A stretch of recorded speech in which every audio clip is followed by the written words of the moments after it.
It's a peaceful morning. Meera is planning her new restaurant menu.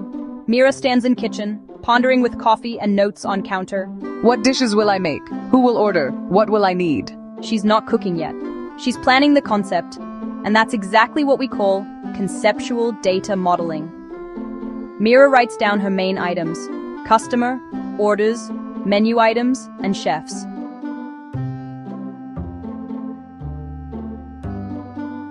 Customers place orders and orders contain menu items, and chefs prepare those items. No columns, no data types, just the big picture of relationships. Still no food? Patience! I'm still designing the model. In data projects, this is where every journey begins. Understanding what data matters most. At Vaanii Technology LLC, we turn tech learning into storytelling magic. Learn data modeling, cloud, and analytics, with fun, stories, and emotion. Vaanii Technology LLC. Learn smart. Learn with stories. Thank you for watching this video. Please follow us for more such types of videos, and stay tuned for next part of data modeling video.